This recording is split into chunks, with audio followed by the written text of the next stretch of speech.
Hi viewers, அனைவருக்கும் வணக்கம். நாம் இன்னைக்கு CRE government recruitment examination board conduct பண்ணக்கூடிய சென்ட்ரல் கவர்மெண்ட் ஃபார்மசிஸ்ட் போஸ்ட்டுக்கான எக்ஸாம் சிலபஸ் தான் நாம் இன்னைக்கு டிஸ்கஸ் பண்ண போகிறோம். போன கிளாஸில் ரெண்டு சப்ஜெக்ட் டிஸ்கஸ் பண்ணோம். ஒன்று ஃபார்மசூட்டிக்கல் டெக்னாலஜி, இன்னொன்று ஃபார்மசூட்டிக்கல் டோசேஜ் ஃபார்ம். அதில் இம்பார்ட்டன்ட் பாயிண்ட்ஸ் டிஸ்கஸ் பண்ணோம். இன்றைக்கி நாம் ரிமைனிங் சப்ஜெக்ட் பார்க்க போகிறோம். ஸோ வீடியோவை ஸ்கிப் பண்ணாமல் முழுசாக பாருங்கள். அதில் நாம் லாஸ்ட் கிளாஸில் ரெண்டு சப்ஜெக்ட் பார்த்தோம். அதில் அதனுடைய தொடர்ச்சி மூணாவது subject pharmacognosy, study of crude drugs, study about crude herbal crude drugs. அதில் நீங்கள் எதெல்லாமே ஃபோக்கஸ் பண்ணணும் அப்படின்னா, first classifications of crude drugs, classifications based on the taxonomical classification and then classifications based on phyto constituents, அதுக்கப்புறம் pharmacological classifications, இந்த மாதிரி crude drug classifications பார்த்துக்கோங்க. அதுக்கப்புறம் நீங்கள் முக்கியமாக பார்க்கக்கூடியது அடல்ட்ரேஷன்ஸ். என்னென்ன adulterations, spurious and substandard drugs adulterations கொஞ்சம் பேசிக்ஸாக படிச்சுக்கோங்க. அதுக்கப்புறம் பிளான்ட் க்ரோத் ரெகுலேட்டர்ஸ், அதை எழுதல, plant growth regulators, plant growth regulators, axin, gibberellin, cytokinin. So இது போல் அந்த growth hormones அதை பற்றி கொஞ்சம் டீட்டெயில்டாக பார்த்துக்கோங்க. அதுக்கப்புறம் இந்த glycosides, phytoconstituent glycosides, alkaloids, terpenoids, volatile oils, tannins, resins. So இதனுடைய பேசிக் கெமிஸ்ட்ரி மட்டும் கொஞ்சம் பார்த்துக்கோங்க. பேசிக் கெமிஸ்ட்ரி பார்த்துக்கோங்க. இதெல்லாம் பார்த்து முடிச்சுட்டு நீங்கள் இண்டிவிஜுவல் க்ரூட் ட்ரக்ஸ் என்னென்ன படிக்கணும் அப்படின்னா, ஸோ நீங்கள் ஆல்ரெடி படித்த ஸ்டைல் தான். ஃபஸ்ட்டு நாம் ஒரு க்ரூட் ட்ரக்ஸ்னுடைய காமன் நேம் பார்க்கணும், அதாவது சினானிம்ஸ். அப்புறம் biological source, synonyms, family, chemical constituents and அதனுடைய யூசஸ். ஸோ இதெல்லாத்தையும் ஒரு டேபிள் காலம் போட்டு நீங்கள் எழுதி வச்சுக்கணும். ஸோ நீங்கள் படிக்கிறது அந்த க்ரூட் ட்ரக்ஸ் படிக்கிறது ஒரு தெரப்பியூட்டிக் பேஸ் பண்ணி கூட நீங்கள் படிக்கலாம். ஸோ அஸ்டிஞ்சன்ஸ்க்கு என்னென்ன க்ரூட் ட்ரக்ஸ் இருக்குது, அதே மாதிரி ஆன்டி ஹைப்பர்டென்ஸுக்கு என்னென்ன க்ரூட் ட்ரக்ஸ் இருக்குது. ஸோ இதை பேஸ் பண்ணி படிக்கலாம். அல்லது கெமிக்கல் கான்ஸ்டியூண்ட் பேஸ் பண்ணி நீங்கள் க்ரூட் ட்ரக்ஸை கிளாஸிஃபை பண்ணி படிக்கலாம். ஃபார் எக்ஸாம்பிள் அல்கலாய்ட்ஸில் என்னென்ன டைப் ஆஃப் அல்கலாய்ட்ஸ் இருக்குது, ஸோ ஒவ்வொரு டைப் ஆஃப் அல்கலாய்ட்ஸ்க்கு என்னென்ன க்ரூட் ட்ரக்ஸ் வருது. ஸோ இது போல் நீங்கள் கொஞ்சம் லாஜிக்ஸாக படிச்சிங்க அப்படின்னா உங்களுக்கு மறக்க வாய்ப்பு இல்லை, ஈஸியாக எக்ஸாமையும் கிளியர் பண்ணலாம். அதே போல் நிறைய க்ரூட் ட்ரக்ஸ் இருக்குது. எஸ்பெஷலி எந்தெந்த க்ரூட் ட்ரக்ஸ் நீங்கள் கான்சன்ட்ரேட் பண்ணணும் அப்படின்னா, எஸ்பெஷலி மேக்ரோஸ்கோபிக்கல் கேரக்டர்ஸ், அதாவது morphological characters, microscopical characters, chemical constituent and uses. இந்த மாதிரி ட்ரக்ஸ்க்கு எல்லாமே நீங்கள் இதெல்லாமே படித்ததாகணும்.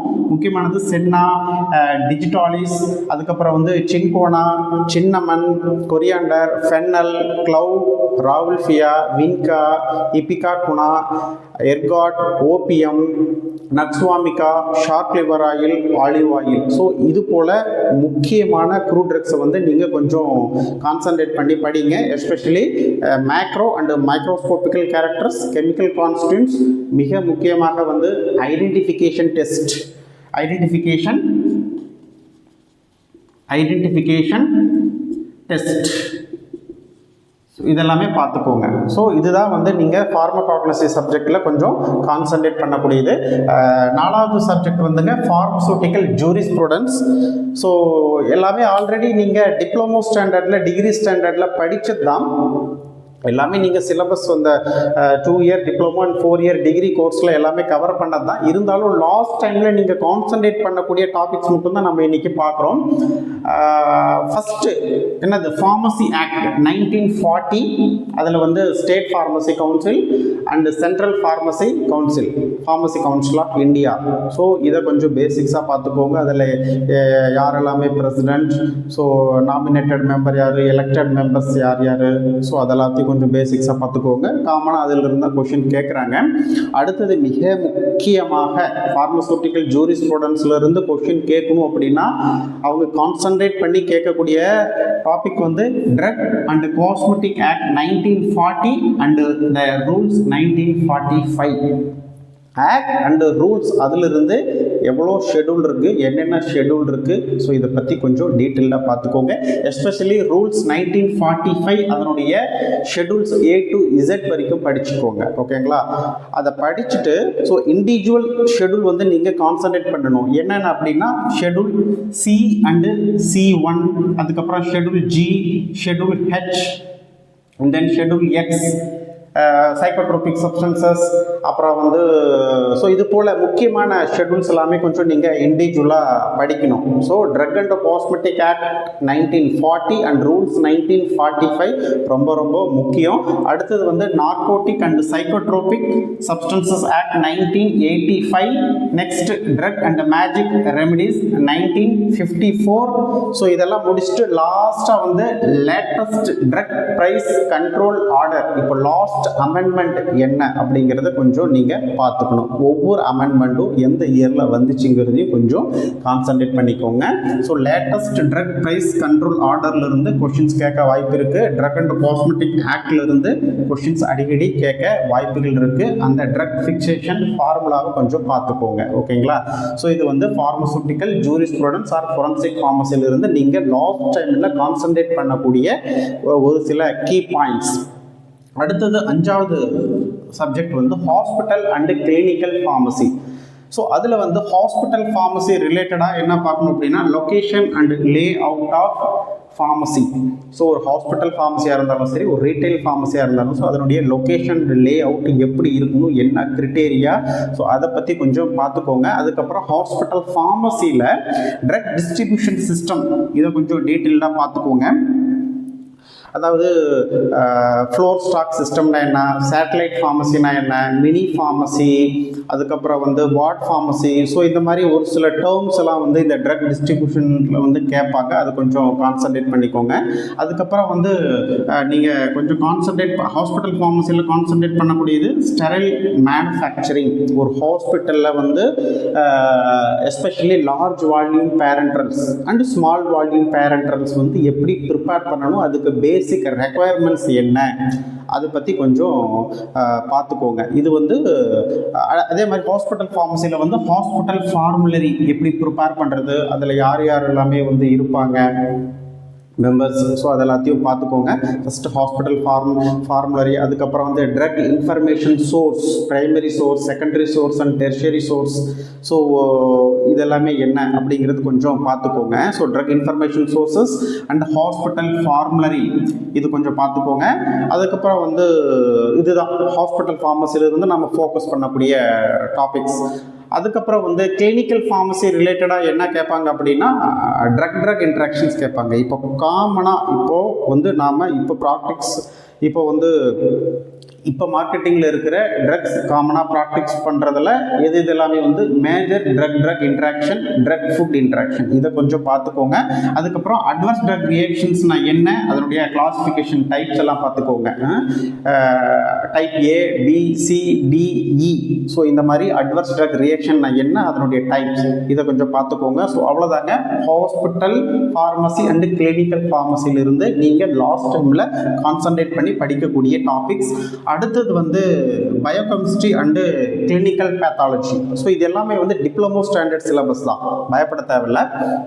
ஸோ பயோகெமிஸ்ட்ரி பார்ட்லேருந்து நாம் என்ன படிக்கணும்னா சேம் எல்லாருக்கும் தெரிஞ்சது தான்.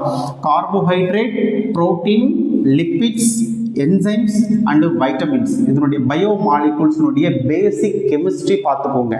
ஃபார் எக்ஸாம்பிள் கார்போஹைட்ரேட்னா என்ன, அதனுடைய கிளாசிஃபிகேஷன்ஸ், மோனோசாக்ரைடு, டைசாக்ரைடு, பாலிசாக்ரைடு அப்படின்னா என்ன, அதனுடைய பேசிக். ஃபார் எக்ஸாம்பிள் குளுக்கோஸினுடைய ஸ்ட்ரக்சர் என்ன, அதனுடைய ஃபிசிக்கல் அண்ட் கெமிக்கல் கேரக்டர்ஸ், இது எல்லாத்தையும் கொஞ்சம் பார்த்துக்கோங்க. அதே மாதிரி ப்ரோட்டீன்ஸ், அதனுடைய கிளாசிஃபிகேஷன்ஸ். அதுக்கப்புறம் மிக முக்கியமானது வந்து ப்ரோட்டீனில் அமினோ ஆசிட்ஸ், அந்த 20 அமினோ ஆசிட்ஸ், அதில் வந்து எது எசென்ஷியல் எது வந்து நான் எசென்ஷியல் அமினோ ஆசிட்ஸ், அந்த கிளாஸிஃபிகேஷன்ஸில் வந்து for example sulphur containing amino acids என்ன, hydroxyl group containing amino acids என்ன, அசிடிக் அமினோ ஆசிட் என்ன. ஸோ இந்த மாதிரி அந்த கிளாசிஃபிகேஷன் அமினோ ஆசிட் கிளாசிஃபிகேஷன் படிச்சுக்கோங்க. Essential non essential amino acid classifications கொஞ்சம் பார்த்துக்கோங்க. அதிலிருந்து அடிக்கடி கொஷின்ஸ் கேட்குறாங்க. ஓகேங்களா? அண்ட் தென் நெக்ஸ்ட் வந்து லிப்பிட்ஸ்னா என்ன, ஃபேட்ஸ்னா என்ன, ஆயில்ஸ்னா என்ன, அதில் நிறைய ஐடென்டிஃபிகேஷன்ஸ் டெஸ்ட் எல்லாம் வருது. Transesterifications, saponification value, iodine value. So இந்த மாதிரி ஒரு சில குவாலிட்டேட்டிவ் டெஸ்ட் எல்லாமே வந்து லிப்பிட்ஸில் இருந்து கேட்குறாங்க. அதனுடைய கிளாசிஃபிகேஷன்ஸ் பார்த்துக்கோங்க. ஃபேட்டி ஆசிட்ஸ்னா என்ன, அதை பற்றி கொஞ்சம் பேசிக்ஸாக பார்த்துக்கோங்க. நெக்ஸ்ட் வந்து என்சைமில் வந்து அடிக்கடி கேட்கக்கூடியது வந்து இந்த கிளாசிஃபிகேஷன்ஸ் OTHLIL ஆட்லேட் கிளாசிஃபிகேஷன்ஸ், அது பார்த்துக்கோங்க. அதுக்கப்புறம் ஃபேக்டர்ஸ் அஃபெக்டிங் என்சைம் ஆக்ஷன், அதிலிருந்து யூஸ்வலாக கொஷின்ஸ் கேட்குறாங்க. அதே மாதிரி வந்து அதனுடைய என்சைமுடைய அப்ளிகேஷன்ஸ், ஃபார்மசூட்டிக்கல் இண்டஸ்ட்ரியில் வந்து என்சைம் வந்து எந்த விதத்தில் அப்ளை ஆகுது அதை கொஞ்சம் கேட்குறாங்க. ஸோ என்சைமுடைய கிளாசிஃபிகேஷன், அதுக்கப்புறம் ஃபேக்டர் அஃபெக்டிங் என்சைம் ஆக்ஷன், இதை கொஞ்சம் கான்சன்ட்ரேட் பண்ணுங்க. நெக்ஸ்ட் வைட்டமின், இதில் வந்து பேசிக்ஸாக எல்லாருக்கும் தெரிஞ்சது தான். Water soluble vitamins and then lipid soluble vitamins, அது கிளாசிஃபிகேஷன்ஸ் பார்த்துக்கோங்க. டெய்லி ரெக்குயர்மெண்ட் என்ன, எந்தெந்த வைட்டமின்ஸ் எந்தெந்த ஃபுட் மெட்டீரியல்ஸில் இருக்குது, ஸோ இதை பற்றி கொஞ்சம் பார்த்துக்கோங்க. ஓகேங்களா? மினரல்ஸ் கொஞ்சம் பேசிக்ஸாக பார்த்துக்கோங்க. Especially sodium, calcium, potassium, chloride, இது பற்றி கொஞ்சம் பேசிக்ஸாக நாலேஜ் வேணும். வைட்டமின் D3 கொஞ்சம் கான்சன்ட்ரேட் பண்ணுங்க. ஓகேங்களா? ஸோ இது வந்து பயோகெமிஸ்ட்ரி பார்ட். அதே மாதிரி பயோகெமிஸ்ட்ரியில் வந்து இன்னும் நம்ம எதெல்லாம் படிக்கணும் அப்படின்னா, முக்கியமானது வந்து குவாலிட்டேட்டிவ் அனலைசிஸ் ரொம்ப முக்கியம். இதிலிருந்து கொஷின்ஸ் கேட்குறாங்க. ஃபார் எக்ஸாம்பிள் கார்போஹைட்ரேட் வந்து என்னென்ன குவாலிட்டேட்டிவ் ஸ்டடி இருக்குது. ஃபார் எக்ஸாம்பிள் கார்போஹைட்ரேட்டா இல்லையான்னு பார்க்கறதுக்கு மாலிஸ் டெஸ்ட், அதுக்கப்புறம் வந்து பெனிடெக் இருக்குது, ஃபெல்லிங் டெஸ்ட் இருக்குது, பார்ஃபோர்ட் டெஸ்ட் இருக்குது, செலிவானாப் டெஸ்ட் இருக்குது, அதுக்கப்புறம் ஓசோசான் டெஸ்ட். இந்த மாதிரி ஃபார் எக்ஸாம்பிள் வந்து கீட்டோ சுகரை எப்படி ஐடென்டிஃபை பண்ணுறது, இல்லை அல்லது வந்து மானோசாக்கரைடு இருக்கா இல்லையான்னு எப்படி பார்க்கறது, ஸோ ஸ்டார்ஜை எப்படி ஐடென்டிஃபை பண்ணுறது, இந்த மாதிரி குவாலிட்டேட்டிவ் அனாலிசிஸ் ஃபார் கார்போஹைட்ரேட் பார்த்துக்கோங்க. அதே மாதிரி ப்ரோட்டீன் வந்து biuret test, ninhydrin test, some colour reaction test எல்லாம் இருக்குது. ஸோ அதெல்லாமே கொஞ்சம் கலர் டெஸ்ட் எல்லாம் பார்த்துக்கோங்க. அதே மாதிரி லிப்பிட்ஸ்க்கும் வந்து குவாலிட்டேட்டிவ் அனாலிசிஸ் ஃபார் கொலஸ்ட்ரால், அதுக்கப்புறம் வந்து பைல் ஆசிட்ஸ், அதுக்கப்புறம் வந்து ஃப்ரீ ஃபேட்டி ஆசிட்ஸ். ஸோ இதெல்லாமே கொஞ்சம் பார்த்துக்கோங்க. குவாலிட்டேட்டிவ் அனலைசிஸ்லேருந்து கொஷின்ஸ் வந்து கேட்குறாங்க. ஓகேங்களா? இதெல்லாமே வந்து பயோகெமிஸ்ட்ரி பார்ட். அதே மாதிரி பயோகெமிஸ்ட்ரி பார்ட்டில் வேறு என்ன, inborn error metabolisms. For example protein ரிலேட்டடாக நிறைய கேட்குறாங்க. ப்ரோட்டீனில் வந்து ஒரு சில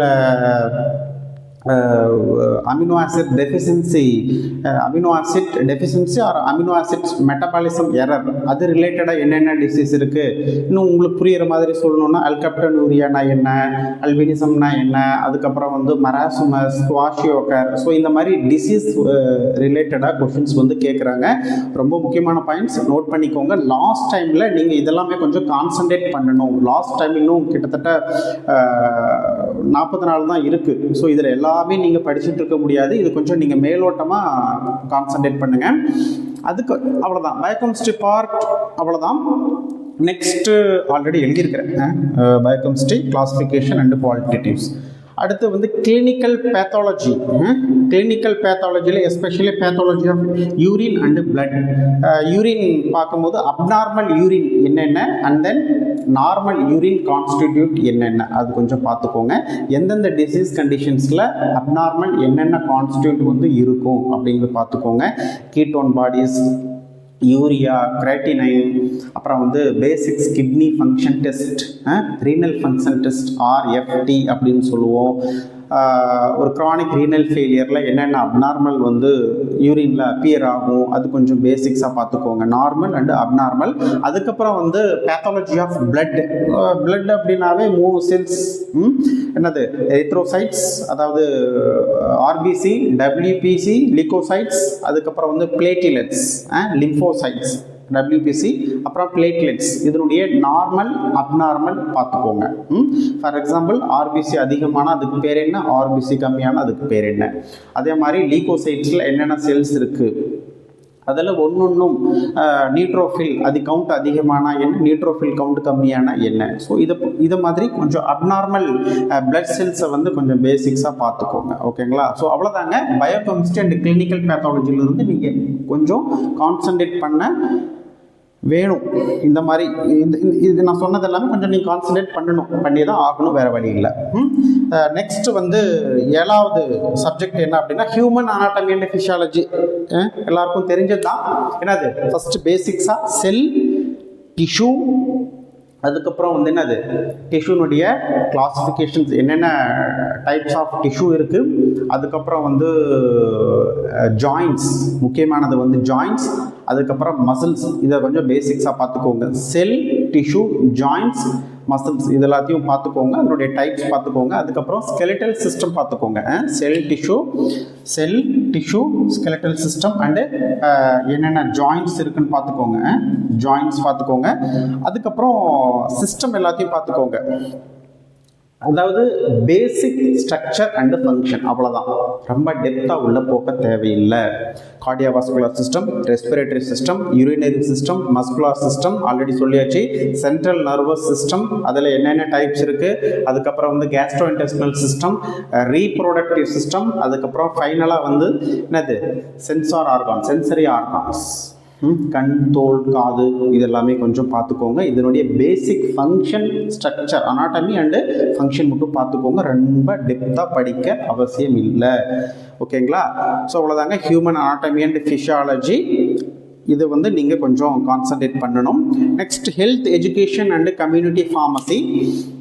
நிறையா இருக்கும் சிலபஸில். பட் நீங்கள் லாஸ்ட் டைமில் என்னென்ன பார்க்கணும் அப்படின்னா டெமோகிராஃபி, அதாவது மக்கள் தொகை கணக்கெடுப்பு. லாஸ்ட்டாக மக்கள் தொகை கணக்கெடுப்பு எப்போ நடந்தது, கணக்கெடுப்பு பிரகாரம் வந்து ஆண் பெண் இதனுடைய ரேஷியோ என்ன, எவ்வளோ. ஸோ அந்த ஸ்டாட்டிஸ்டிக்ஸ், பேசிக் ஸ்டாட் வந்து கொஞ்சம் பார்த்துக்கோங்க. அதுக்கு அடுத்தது வந்து ஃபேமிலி பிளானிங்கில் வந்து அவங்க கேட்கக்கூடியது வந்து இந்த மாதிரி கான்ட்ராசெப்டிவ் மெத்தட்ஸ், ஓரல் பில்ஸ் என்னென்னா இப்போ வந்து நம்ம வந்து சென்ட்ரல் கவர்மெண்ட் ஸ்கீமில் வந்து நிறைய ஓரல் பில்ஸ் இருக்குது. ஸோ என்னென்ன ஓரல் பில்ஸ் இருக்குது, அதனுடைய கெமிஸ்ட்ரி, அதனுடைய ஃபார்மகாலஜி பார்த்துக்கோங்க. அதுக்கப்புறம் வந்து ஃபிசிக்கல் கான்ட்ராசெப்டிவ்ஸ் என்னென்ன இருக்குது, காப்பர் டீ, நிரோத் ஆர் காண்டம்.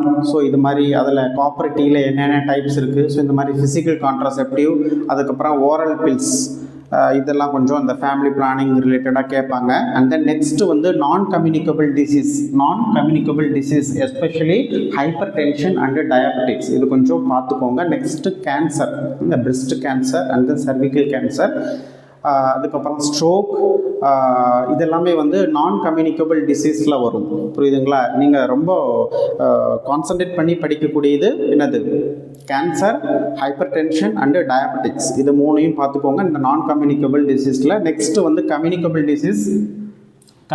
டிசீஸில் வந்து டியூபர்குலோசிஸ் இருக்குது. அதுக்கப்புறம் வந்து நிறைய கம்யூனிகபிள் டிசீஸ் இருக்குது. ஸோ அதனுடைய என்னது சோர்ஸஸ் கொஞ்சம் பார்த்துக்கோங்க. மைக்ரோ ஆர்கானிசம்ஸ், என்ன டிசீஸ்க்கு என்ன மைக்ரோ ஆர்கானிசம்ஸ் வந்து, அப்புறம் காசிட்டிவ் ஆர்கானிசம்ஸ் அது பார்த்துக்கோங்க. அதனுடைய வந்து அந்த டியூரேஷன்ஸ் அது பார்த்துக்கோங்க. ஸோ கம்யூனிகபிள் அண்ட் நான் கம்யூனிகபிள் டிசீஸ் பார்த்துக்கோங்க. ஹெல்த் எஜுகேஷன் அண்ட் கம்யூனிட்டி ஃபார்மசியில் வந்து இதுதான் நீங்கள் லாஸ்ட் டைமில் கான்சன்ட்ரேட் பண்ணக்கூடியது. அதே மாதிரி நீங்கள் இன்னும் கொஞ்சம் இதில் பார்க்கக்கூடியது வந்து என்ன அப்படின்னா இந்த waste management, solid waste management. For example வந்து எக்ஸ்பைரி ட்ரக்ஸ் அண்ட் கெமிக்கல்ஸ் வந்து எந்த கலர் கோடட் பின்னில் வந்து நீங்கள் டிஸ்கார்ட் பண்ணணும். அதுக்கப்புறம் ஷார்ப் நைஃப், இந்த மாதிரி கிளாஸ் பீஸ் இதெல்லாமே வந்து எந்த கலர் கோடட் பின்னில் வந்து நீங்கள் டிஸ்கார்ட் பண்ணணும். வேஸ்ட் மேனேஜ்மெண்ட் என்னென்ன டெக்னிக்ஸ் இருக்குது. ஸோ இது எல்லாத்தையும் கொஞ்சம் liquid and solid waste management இது எல்லாத்தையும் பார்த்துக்கோங்க. குளோரினேஷன்ஸ்னால் என்ன, இதெல்லாமே வந்து ஹெல்த் எஜுகேஷன் அண்ட் கம்யூனிட்டி ஃபார்மசியில் நீங்கள் கான்சன்ட்ரேட் பண்ணணும். இது 8வது சப்ஜெக்ட். அதுக்கப்புறம் 9 ஃபார்மசூட்டிக்கல் கெமிஸ்ட்ரியில் வந்து நம்ம இந்த சிலபஸ் படி பார்க்க போனால் ஃபார்மசூட்டிக்கல் இன்ஆர்கானிக் கெமிஸ்ட்ரியிலேருந்து அவங்க எதுவும் கேட்கல. அதாவது கெம் 2 படிச்சிருப்பீங்க செகண்ட் இயர் ஃபார்மசூட்டிக்கல் கெமிஸ்ட்ரி 2 அதிலிருந்து தான் அவங்க கேட்டிருக்கிறாங்க. அதில் வந்து ஹெட்ரோசைக்ளிக் ரிங்ஸ் பார்த்துக்கோங்க.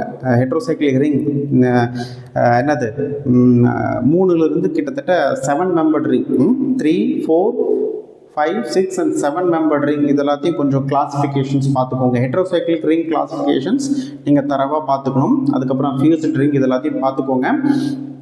அப்புறம் வந்து ஆர்கானிக் காம்பவுண்ட்ஸுடைய கெமிக்கல் கிளாஸிஃபிகேஷன்ஸ் வந்து பார்த்துக்கோங்க. கெமிக்கல் கிளாஸிஃபிகேஷன்ஸ் வந்து பார்த்துக்கோங்க. ஃபார் எக்ஸாம்பிள் ஆன்டிபைரட்டிக் என்னென்ன ட்ரக் இருக்குது, கெமிக்கல் கிளாஸிஃபிகேஷன்ஸ். அதுக்கப்புறம் வந்து ஆன்டி இன்ஃப்ளமேட்டரி என்னென்ன இருக்குது, ஆன்டி டயபெட்டிக் கெமிக்கல் கிளாஸிஃபிகேஷன்ஸ் என்னென்ன. ஸோ இது மாதிரி கெமிக்கல் கிளாஸிஃபிகேஷன்ஸ் வந்து பார்த்துக்கோங்க. அதே மாதிரி நீங்கள் டிஃபார்ம் படிக்கும் போது உங்கள் சிலபஸில் என்னென்ன காம்பவுண்ட்ஸ் எல்லாமே வந்து ஸ்டார் மார்க் போட்டிருந்தாங்களோ அந்த ஸ்டார் மார்க் போட்ட அந்த பர்டிகுலர் காம்பவுண்ட்ஸினுடைய ஸ்ட்ரக்சர், டோஸ், பிராண்ட் நேம், அதுக்கப்புறம் ஸ்டோரேஜ் கண்டிஷன் அண்ட் யூசஸ் இதை மட்டும் கொஞ்சம் பார்த்துக்கோங்க. அதனுடைய ஸ்ட்ரக்சர், பேசிக் நியூக்ளியஸ் என்ன. ஃபார் எக்ஸாம்பிள் வந்து பார்பிச்சுரிக் ஆசிட்ஸ், அப்புறம் பென்சோடைசபின்ஸ், அதுக்கப்புறம் வந்து மார்ஃபின் பேசிக் நியூக்ளியஸ். ஸோ இது போல் பேசிக் நியூக்ளியஸ் ஸ்ட்ரக்சர் கொஞ்சம் பார்த்துக்கோங்க. அதுக்கப்புறம் என்ன டோஸ் அவைலபிள் இருக்குது, என்னென்ன ஃபார்முலேஷன்ஸ் அவைலபிள் இருக்குது, டேப்லெட், இன்ஜெக்ஷன், இந்த மாதிரி சிரப், சஸ்பென்ஷன், சொல்யூஷன், பவுடர், இந்த மாதிரி என்னென்ன ஃபார்முலேஷன்ஸில் அவைலபிள் இருக்குது. அதுக்கப்புறம் famous brand name, popular brand name கொஞ்சம் பார்த்துக்கோங்க. அதுக்கப்புறம் அதனுடைய storage condition, some special storage conditions வந்து பார்த்துக்கோங்க. எஸ்பெஷலி ஸ்டார் மார்க் போட்டதை பார்த்துக்கோங்க. அதுக்கப்புறம் சம் பாப்புலர் ட்ரக்னுடைய structure, dose, brand name and storage எல்லாம் கொஞ்சம் பார்த்துக்கோங்க. ஓகேங்களா? ஸோ இது வந்து ஃபார்மசூட்டிக்கல் கெமிஸ்ட்ரியிலிருந்து அவங்க கேட்குறாங்க. இந்த டாபிக்லேருந்து அதிகமாக கேட்குறாங்க.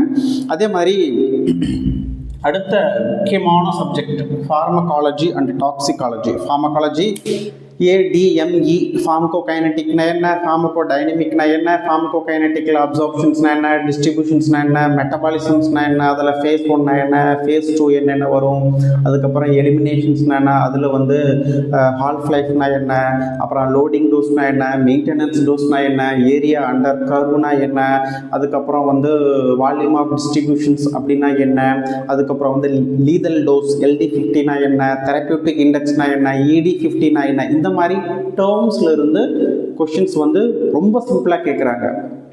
தெரபியூட்டிக் இண்டெக்ஸ்னால் என்ன, 4 ஆப்ஷன், அதில் ரைட் ஆன்சர் இது, இந்த மாதிரி ரொம்ப சிம்பிளாக கேட்குறாங்க.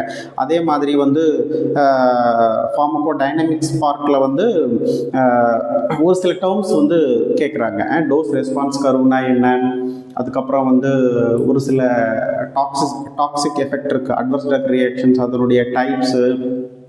ஓகேங்களா? இந்த மாதிரி டாக்ஸிசிட்டிஸ் கேட்குறாங்க. இடியோசின்கிரேசினா என்ன.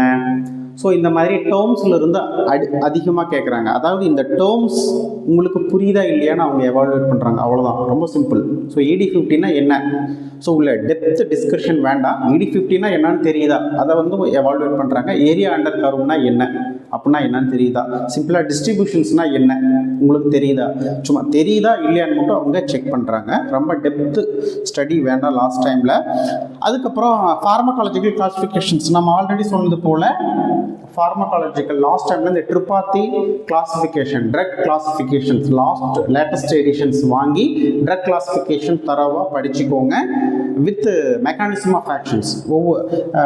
எல்லா ட்ரக்கோட மெக்கானிசம் ஆஃப் ஆக்ஷன் படிக்க முடிஞ்சால் படிங்க, இல்லைனா லாஸ்ட் டைமில் ஒரு சில இம்பார்ட்டன்ட் ட்ரக் மட்டும் படிங்க. உங்களுக்கே தெரியும் என்னென்ன இம்பார்ட்டன்ட் ட்ரக்ஸ் அப்படின்னு, புரியுதுங்களா? அதுக்கப்புறம் ஆன்டிடோட்ஸ், என்னென்ன பாய்சன்ஸ்க்கு என்னென்ன ஆன்டிடோட்ஸ் வந்து கொடுக்கணும், அது கொஞ்சம் பார்த்துக்கோங்க. அதே மாதிரி கம்ப்ளீட் ஃபார்மகாலஜி ஃபுல்லாக absorption, distribution, metabolism, elimination, indication, contra indication, dose, mechanism of action எல்லாமே, அதான் சுருக்கமாக pharmacology of some important drugs. So உங்களுக்கே தெரியும் என்னென்ன இம்பார்ட்டன்ட் ட்ரக்ஸ் இருக்குது அப்படின்னு. ஃபார் எக்ஸாம்பிள் பேராசிட்டமால், ஆஸ்பிரின், அப்புறம் வந்து CNS ரிலேட்டாக பார்க்க போனால் பென்சோடைசபின்ல டயசிபாம், அதுக்கப்புறம் வந்து பார்பிச்சுரிக் ஆசிட்ஸ், அதுக்கப்புறம் ஆன்டி கன்வல்சன்ஸில் ஃபினிடாயின், இந்த மாதிரி இம்பார்ட்டன்ட் ட்ரக்ஸ். அதுக்கப்புறம் இம்யூனோசப்ரசன்ஸ், அதுக்கப்புறம் வந்து anti cancer drugs, anti bacterial drugs. Anti பாக்டீரியலில் வந்து பீட்டா லாக்டம் ரிங் பேஸ் பண்ணி கொஷின்ஸ் அடிக்கடி கேட்குறாங்க. அமாக்ஸ்லின், செஃப்லோஸ்போரின் அந்த கேட்டகரி அதெல்லாம் பார்த்துக்கோங்க. அப்புறம் sulfonamide, synthetic anti bacterial sulfonamides. அப்புறம் கோட்ரைமாக்சோல்னா என்ன, அதனுடைய ரேஷியோ. ஆஸ் ஏ ஃபார்மசிஸ்ட், நீங்கள் ஃபார்மசியில் பேசிக்ஸாக என்னென்ன தெரிஞ்சுக்கணும். அதே மாதிரி ஒரு ஹாஸ்பிட்டல் ஃபார்மசியில் வந்து ஒரு ஃபார்மசிஸ்ட் ஒரு பேசிக்ஸாக வந்து ஒரு லார்ஜ் வால்யூம் பேரண்டல் ப்ரிப்பேர் பண்ணுறாங்க அப்படின்னா அவங்க என்ன பேசிக்ஸாக தெரிஞ்சுக்கணும், டிஸ்பென்சிங் அப்போ என்னென்ன தெரிஞ்சுக்கணும். ஸோ நம்ம போன கிளாஸ்லேயே பார்த்தோம் ப்ரிஸ்கிரிப்ஷன் பற்றி என்னென்ன நீங்கள் பார்க்கணும் அப்படிங்கிறது, ஃபார்மசூட்டிக்கல் டோசேஜ் ஃபார்ம்ஸில் பார்த்தோம். ஸோ ஆஸ் எ ஃபார்மசிஸ்ட் ஃபார்மசியில் பேசிக்ஸாக என்ன தெரிஞ்சுக்கணும் அதை தான் அவங்க எவால்வேட் பண்ணுவாங்க. ரொம்ப டெப்த்தாக எல்லாம் கேட்க மாட்டாங்க. ஸோ இம்பார்ட்டன்ட் ட்ரக்ஸ்னுடைய ஃபார்மகாலஜி பார்த்துக்கோங்க. லாஸ்ட் என்னது, drug store and business management basic. இதில் வந்து பேசிக் காமர்ஸ் அண்ட் அக்கௌண்டன்சினுடைய பேசிக்ஸ். அக்கௌண்டன்சியில் வந்து கேஷ் புக்னா என்ன, லெட்ஜர்னா என்ன, காமர்ஸில் வந்து பேசிக் தெரிஞ்சால் போதும். ஓகேங்களா? ஃபார்மசிஸ்ட்டுக்கு பேசிக் தெரிஞ்சால் போதும். அதிகமாக அவங்க கான்சன்ட்ரேட் பண்ணுறது வந்து அக்கௌண்டன்சியிலிருந்து கேஷ் புக்னா என்ன, லெட்ஜர்னா என்ன, அது ரிலேட்டடான ஒரு சில டேர்ம்ஸ் இருக்குது. அதை மட்டும் கொஞ்சம் பார்த்துக்கோங்க. ரொம்ப ரொம்ப முக்கியமாக வந்து அடிக்கடி கேட்கக்கூடியது, எல்லா காம்படிட்டிவ் எக்ஸாம்லேயும் வந்து கான்சன்ட்ரேட் பண்ணி கேட்கக்கூடியது இன்வென்ட்ரி கண்ட்ரோல். ஒரு ஃபார்மசியில் ஃபார்மசிஸ்ட் வந்து எப்படி ஸ்டாக்கை மெயின்டைன் பண்ணணும், அதுக்கு என்னென்ன யுக்திகள் இருக்குது, ஸ்டாக் அவுட் இல்லாமல் எப்படி பார்த்துக்கணும். ஓகேங்களா? ஒரு பேஷண்ட்ஸ்க்கு வந்து எந்த டைமில் எந்த ட்ரக்கு கேட்டாலும் நாம் டிஸ்பென்ஸ் பண்ண ரெடியாக இருக்கணும். ஸோ ஸ்டாக் இல்லைன்னு சொல்லக்கூடாது. ஓகேங்களா? அப்புறம் காஸ்ட் எஃபெக்டிவ் ரொம்ப முக்கியம். காஸ்ட்டு ஸோ நாம் ஸ்டாக் அவுட்டும் சொல்லக்கூடாது. அதே மாதிரி நிறைய தேவையில்லாத ட்ரக்ஸும் வாங்கி ஸ்டோர் பண்ணிக்கக்கூடாது. ஸோ ஃபார்மகோ எக்கனாமிக்கலாக இன்வென்ட்ரி கண்ட்ரோல் எப்படி நாம் மெயின்டைன் பண்ணுறது, அதுக்கு என்னென்ன பேசிக்ஸ் ஃபார்முலாலாம் இருக்குது. ஸோ எல்லாத்துக்குமே தெரியும் ஏபிசி அனலைசிஸ், வெட் அனலைசிஸ், இஓக்யூனா என்ன, அது ரிலேட்டடாக நிறைய டேர்ம்ஸ் இருக்குது. ஸோ இன்வென்ட்ரி கண்ட்ரோல் தயவு செய்து படிச்சுக்கோங்க. டெஃபினட்டாக இதிலிருந்து ஒரு கொஷின்ஸ் வந்து கேட்க வாய்ப்புகள் இருக்குது. ஓகேங்களா? So drug store and business மேனேஜ்மெண்ட்டில் அதே மாதிரி இதிலிருந்து என்ன கொஷின்ஸ் யூஸ்வலாக கேட்குறாங்கன்னா, ஒரு ரீட்டைல் ஃபார்மஸை விற்கிறீங்க, அதுக்கு அந்த ரீட்டைல் ஃபார்மஸிக்கு ஃபஸ்ட்டு இனிஷியலாக எப்படி அப்ரோச் பண்ணணும், என்ன க்ரிட்டீரியா, பேசிக் ரெக்குயர்மெண்ட்ஸ் என்ன வேணும், அப்ளை பண்ணுறதுக்கு என்ன ஃபார்ம் வந்து நாம் எந்த ஃபார்மில் அப்ளை பண்ணணும், ரினியூவல் பண்ணுறதுக்கு எந்த ஃபார்மில் வந்து நாம் அப்ரோச் பண்ணணும். ஸோ இந்த மாதிரி கேட்குறாங்க. அதையும் கொஞ்சம் பார்த்துக்கோங்க. இந்த ரீட்டைல் ஃபார்மசி வைக்கணும்னா பேசிக் க்ரிட்டீரியா என்ன, இதையும் கொஞ்சம் பார்த்துக்கோங்க. இதில் வந்து ட்ரக் இன்ஸ்பெக்டருடைய ரோல் என்ன, and then drug analyst, drug inspector அதனுடைய ரோல் என்ன, இது கொஞ்சம் நீங்கள் இது drug analyst and drug inspector வந்து பேசிக்ஸாக இந்த இதில் படிப்பீங்க. நீங்கள் எதில் அப்படின்னா ட்ரக் அண்ட் காஸ்மெட்டிக் ஆக்ட் 1940 படிப்பீங்க. So drug inspector and drug அனலிஸ்டினுடைய ரோல் அது கொஞ்சம் அதில் படிப்பீங்க. பட் இருந்தாலும் ட்ரக் ஸ்டோர் அப்படின்னு பார்க்கும்போது ஒரு ரீட்டைல் ஃபார்மசி வைக்கணும்னா பேசிக் ரெக்குயர்மெண்ட்ஸ், பேசிக் கிரிட்டேரியா என்னென்ன அப்படிங்கிறதையும் கொஞ்சம் பார்த்துக்கோங்க. ஸோ ஓகே ஃப்ரெண்ட்ஸ், நாம் போன கிளாஸில் 2 சப்ஜெக்ட் பார்த்தோம். இந்த கிளாஸில் ரிமைனிங் சப்ஜெக்ட்ஸ் எல்லாமே வந்து லாஸ்ட் டைமில் எதை எல்லாமே வந்து கொஞ்சம் கான்சன்ட்ரேட் பண்ணி படிக்கணும் அப்படிங்கிறத நாம் இன்றைக்கி கொஞ்சம் டீட்டெயிலாக பார்த்தோம். இன்றைக்கி கிளாஸ் உங்களுக்கு புரிஞ்சிருக்குன்னு நினைக்கிறேன். ஸோ 40 நாள் தான் இருக்குது. அதுக்கு முன்னாடி எல்லோரும் அப்ளை பண்ணியிருப்பீங்கன்னு நினைக்கிறேன். ஆர்ஆர்பியோட கம்பேர் பண்ணும்போது இந்த எக்ஸாம் கொஞ்சம் ரிலேட்டிவ்லி ஈஸி தான். கொஞ்சம் ஹார்ட் ஒர்க் பண்ணிங்கன்னா நீங்கள் ஈஸியாக வாங்கிடலாம். கிட்டத்தட்ட ஆல்ரெடி சொன்னது போல் 100 MCQஸில் வந்து 75 MCQஸ் வந்து இந்த சப்ஜெக்ட்லேருந்து கேட்பாங்க. ஓகேங்களா? நெகட்டிவ் மார்க் இருக்குது, அதையும் கொஞ்சம் மனசில் வச்சுக்கோங்க. ஸோ நல்ல படிங்க. வாழ்த்துக்கள். நன்றி.